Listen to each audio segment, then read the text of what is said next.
मृत्यु के समय यही गामा किरणें चेतना के रूप में बाहर निकलती है। यही एंडोर्फिन केमिकल रिलीज होने लगता है दिमाग से, जो कि बड़ा सुकून, बड़ा आनंद देता है मौत के टाइम पर। वैज्ञानिकों की रिसर्च टीम ने बड़े प्रयोग किए हैं मृत्यु के समय पर, जो नतीजे निकाले वो सच में बड़े चौंकाने वाले हैं। नमस्कार, रुद्राष्ट्र विज्ञान में आप लोगों का बहुत बहुत स्वागत, अभिनंदन है। आज हम बात करेंगे कि मृत्यु के बारे में विज्ञान क्या सोचता है।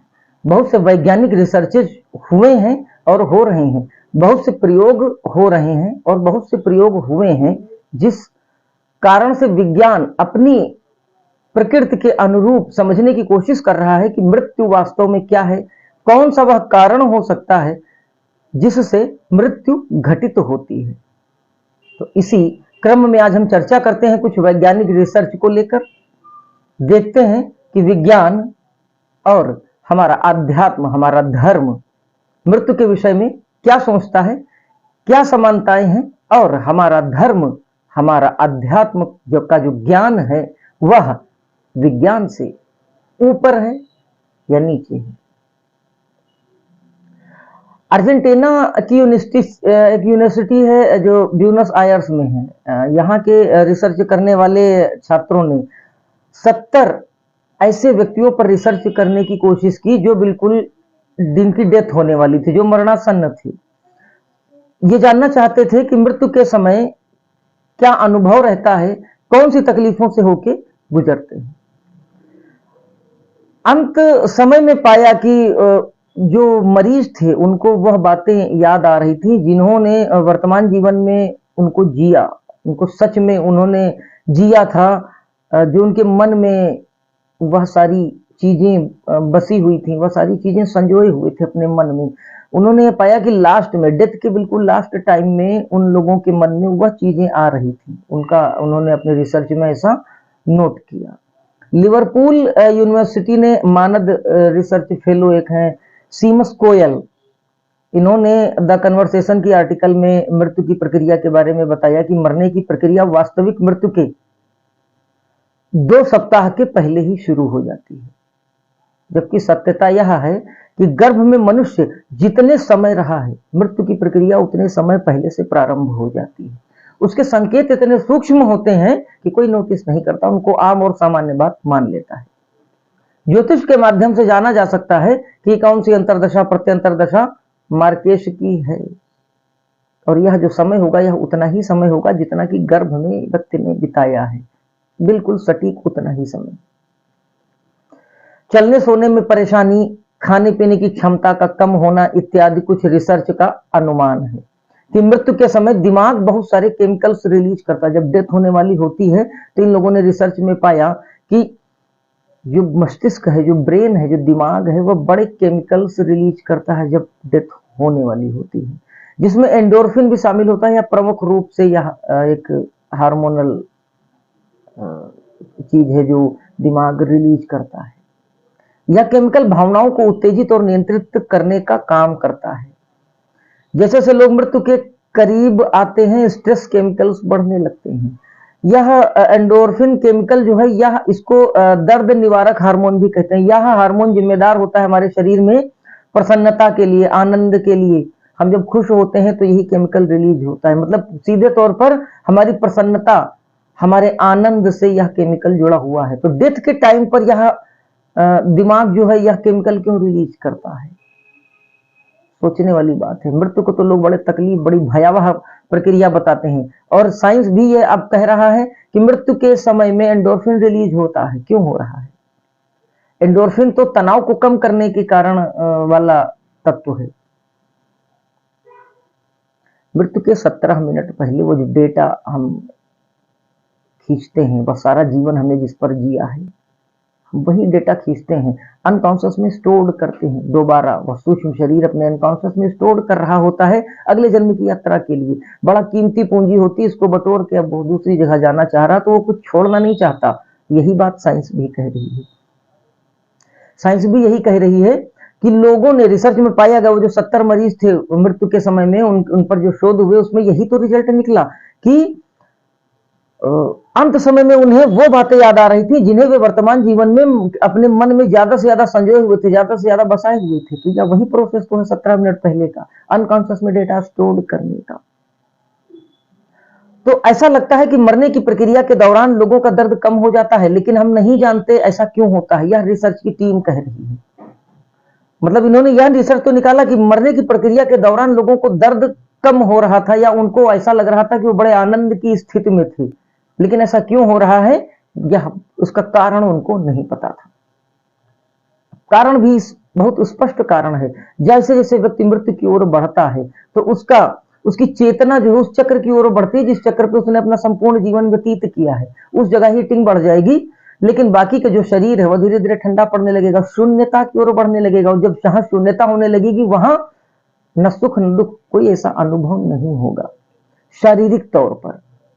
तो वह जो कष्ट, वह जो पीड़ा जो शरीर भोग रहा था, वह पीड़ा धीरे धीरे शून्य होने लगेगी, फिर वह पीड़ा नहीं रह जाती। और जब शारीरिक पीड़ा नहीं रह जाती तो मन तो वैसे भी, चित्त तो वैसे भी बड़ा सुंदर है, बड़ा शांत है। तो वह उस स्थिति में पहुंच जाता है जिस स्थिति में वह आनंद, परम आनंद को उपलब्ध हो सकता है। क्यों? क्योंकि चित्त में तो आनंद है ही है। हम ही वो सारी प्रक्रियाएं, तैयारियां हम ही तो करते हैं। यह चाहिए, वह चाहिए, यह नहीं मिला, वह क्यों नहीं मिला, यह मिला तो कम मिला, अगली बार अधिक मिलना चाहिए। यही सब कैलकुलेशंस, यही सब लॉजिकल एबिलिटीज ही तो सुख और दुख का निर्माण कर रही हैं। घटना घटित होना एक अलग बात है। पूर्व के जन्म के कर्मों के अनुरूप घटनाएं घटित तो होंगी, लेकिन उस घटना से सुख या दुख का अनुभव यह हम पर तय करता है कि हम उसको सुख या दुख में अनुभव करते हैं या नहीं, हम उसको पीड़ा के रूप में लेते हैं या नहीं, यह हम तय करते हैं। अगर हमको यह पता है संसार नश्वर है, अगर हमको यह पता है कि एक दिन सबको जाना है, अगर इतना बोध है तो कहीं ना कहीं फिर वह घटना आपको पीड़ा नहीं दे सकती। घटना घटित होगी यह तय है। क्यों? क्योंकि यह संसार है, यह भौतिक संसार है, इसमें चीजों का नष्ट होना निश्चित है। हम भी यह बात जानते हैं। तो अगर हम सच में जान रहे हैं तो हमें यह बोध अगर है तो फिर निश्चित तौर पर अगर कोई घटना घट रही है तो हम उससे दुखित होंगे या हमें उससे आनंद की प्राप्ति होगी, यह हम पर निर्भर करता है। घटनाओं को हम निर्धारित नहीं कर सकते, लेकिन सुख और दुख निर्धारित कर सकते हैं। इसीलिए मन में न सुख है न दुख है, मन में न सुख है न दुख है, यही भाव रहना चाहिए। घटनाएं घटित होंगी, घटनाओं पर हमारा नियंत्रण नहीं। भगवान श्री कृष्ण भी गीता में यही कह रहे हैं कि कर्म करो और फल की इच्छा न करो। अब फल की इच्छा न करना ही वो इस रूप में समझा रहे हैं कि फल की इच्छा न करो। अगर आप इच्छा नहीं करोगे तो आपके मन में न सुख होगा न दुख होगा। कर्म को आप एक कार्मिक रूप में अपने कर्म को करते रहिए जो आपको उचित लगता है। फल की इच्छा करेंगे तो सुख और दुख वाले भाव से चिपकेंगे, और जब सुख और दुख वाले भाव से चिपकेंगे तो आनंद और पीड़ा दोनों व्यक्त होंगे आपके साथ। तो साइंस की इस रिसर्च ने भी वही बात कही जो अध्यात्म कहता है, जो धर्म कह रहा है कि 17 मिनट पहले जो चलने वाला जो अनकॉन्शियस ब्रेन का जो खेल है, वो जो सारा डेटा एकत्रित किया जाता है उस मन के द्वारा जो पूरा जीवन हमने जिया है। तो यही चीज वह भी कह रहे हैं कि लास्ट टाइम में लोगों के रिसर्चेज में यही सब चीजें सामने आई कि जिस प्रकार का जीवन वह जिए थे उसी प्रकार की चीजें और उसी प्रकार की बातें उनके मन में न चाहते हुए भी बार बार आ रही थी। Proceedings of the national academy of science पत्रिका के रिसर्च में कुछ तथ्य उजागर हुए, सामने लाए गए। मिशिगन यूनिवर्सिटी के वैज्ञानिक शोध में मृत्यु के समय के अनुभवों को पाने के लिए 4 वेंटिलेटर वाले मरीजों का अध्ययन करते हैं, और अपने अध्ययन में पाया उन्होंने कि मृत्यु की तरफ बढ़ते हुए उन मरीजों के दिमाग में मूवमेंट बहुत तेज हो गया, बड़ा फास्ट मूवमेंट हो गया उनकी ब्रेन में। इन मूवमेंट्स का संबंध मनुष्य की चेतना से था। यह रिसर्च भी वही बात कह रही है कि ब्रेन में मूवमेंट तेज हो गया और इसका सीधा संबंध मनुष्य की चेतना से था। तो अंत समय में चेतना ही रिलीज होती है। वह जो आत्मा रूपी ऊर्जा है, उसी ऊर्जा के क्षीण होने के कारण ही तो मनुष्य मृत्यु की ओर बढ़ता चला जाता है। जीमो बोरिजिन मनुष्य की चेतना के न्यूरोबायोलॉजिकल आधार को समझाने के लिए एक शोध करती है। 4 लोग जिनकी मौत हृदय की धड़कनों की जांच करते हुए हो गई, ये मरीज कोमा में थे, जिनका लाइफ सपोर्ट सिस्टम डॉक्टरों की सलाह से हटाया गया था, लेकिन इसके बाद जो नतीजे आए वो चौंकाने वाले थे। वेंटिलेटर हटाते ही 2 महिला मरीजों की धड़कनें बहुत तेज हो गई और साथ ही साथ ब्रेन में मूवमेंट बहुत फास्ट होने लगा। इन महिलाओं के ब्रेन में गामा फ्रीक्वेंसी की किरणें बहुत तेजी से दौड़ी। गामा फ्रीक्वेंसी जो दिमाग की तेज मूवमेंट मानी जाती है, इन किरणों को शरीर की चेतना से जोड़कर देखा जाता है। गामा किरणें रिलीज होती हैं, इनका रिसर्च ये कह रहा है, डेथ के लास्ट टाइम में। ये गामा किरणें वो किरणें होती हैं, इनकी ऊर्जा सूर्य के कोर को गर्म रखती है, ऐसा साइंटिस्ट मानते हैं। पृथ्वी के जितना भी समस्त जीवन है पृथ्वी का, इस सारे जीवन का संबंध इन गामा किरणों से है, प्रकाश के रूप में। और भी कई तत्व हैं जो उस सूर्य के कोर में जो रिएक्शंस होते हैं वह पृथ्वी तक जो पहुंचते हैं तो वह जीवनदायी होते हैं। सूर्य कौन है? सूर्य पिता है। ज्योतिष में सूर्य को पिता माना गया है, ज्योतिष में सूर्य को आत्मा माना गया है। साइंस की यह रिसर्च भी यही कह रही है कि ब्रेन में मूवमेंट बहुत तेज हो गया उन महिला मरीजों के लास्ट टाइम में, और मूवमेंट इतना तेज हुआ कि गामा किरणें रिलीज होने लगी। गामा किरणें कौन है? वही गामा किरणें जो सीधे तौर पर चेतना को एक्सेप्ट करती, वह चेतना का ही रूप है। हम इस तरह कहें तो गामा किरणें कहीं ना कहीं एक वह फ्रीक्वेंसी है जो चेतना को रिप्रेजेंट करती है बॉडी में। हम इनको फिर भी दृश्य कह सकते हैं, क्यों? क्योंकि यह पकड़ में आ गई, इसलिए फिर भी यह दृश्य रूप में है, लेकिन है उसी चेतना यानी उसी ब्रह्म ऊर्जा का ही एक रूप। मिशिगन विश्वविद्यालय के शोधकर्ता ने भी ऐसा ही पाया। इन एक्टिविटीज के दौरान दिमाग का वह हिस्सा सबसे ज्यादा सक्रिय था जो चेतना से जुड़ा था। मतलब लास्ट के डेथ के टाइम पर इन्होंने पाया, मिशिगन यूनिवर्सिटी के जो रिसर्चर्स थे, कि डेथ के लास्ट टाइम पर ब्रेन का वो हिस्सा सबसे ज्यादा एक्टिव हो जाता है जो सीधे तौर पर चेतना से कनेक्ट रहता है। इस हिस्से को पोस्टेरियर कोर्टिकल हॉट जोन कहा जाता है, जो ठीक पीछे के हिस्से में होता है। इस यूनिवर्सिटी के लोग भी उसी चीज को प्रूव और सर्टिफाई कर रहे हैं कि चेतना से संबंधित ब्रेन के उस पार्ट में मूवमेंट दिखता है। बोर्जिन आगे कहती हैं कि इनके अनुसार दिमाग का यह हिस्सा इतना सक्रिय था कि पूरा गर्म हो गया था, जैसे कि आग।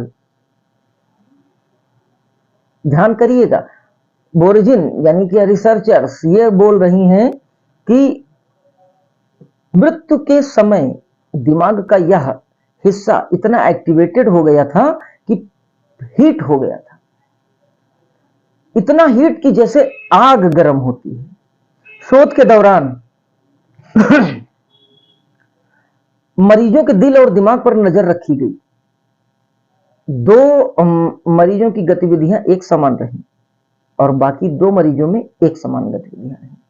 इस कारण वैज्ञानिकों को भी नहीं पता, इसका कारण क्या हो सकता है वैज्ञानिकों को नहीं पता। 2 मरीजों में अलग रिएक्शन हुए और 2 मरीजों में अलग रिएक्शन हुए।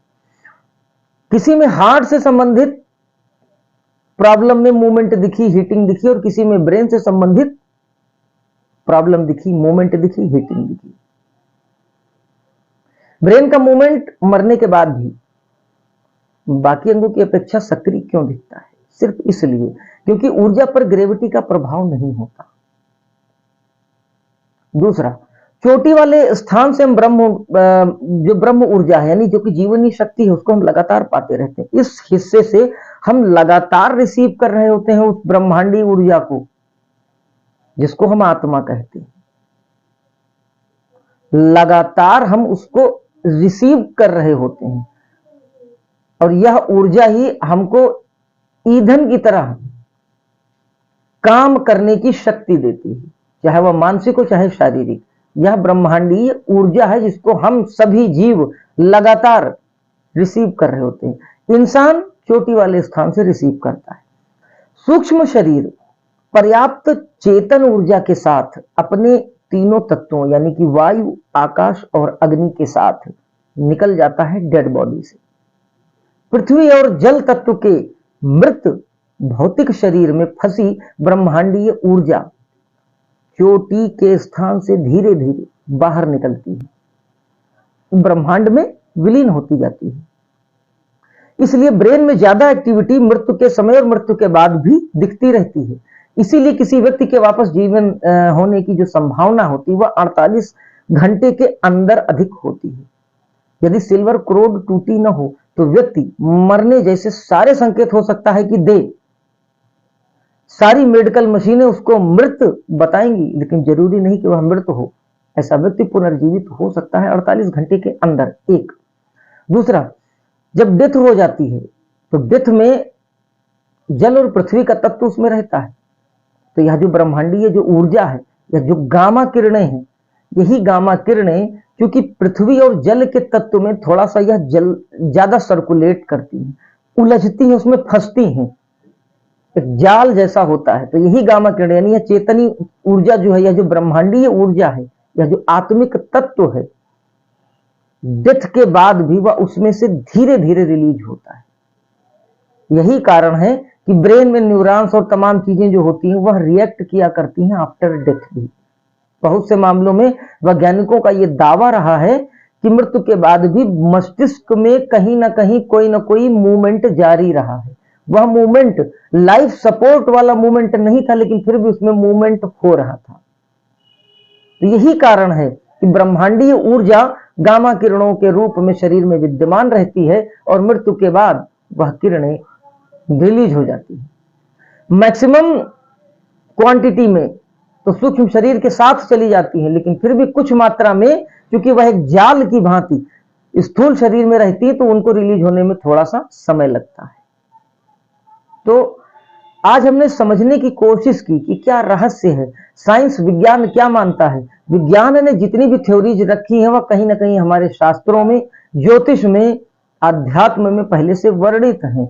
उनके नाम अलग अलग हो सकते हैं, लेकिन जब हम उनकी फंक्शनलिटी, उनके वर्क करने के तरीके, उनके काम करने के प्रकार के बारे में समझने की कोशिश करते हैं तो हमको लगता है कि हमारा धर्म और हमारा अध्यात्म आज भी उस विज्ञान से कहीं आगे है।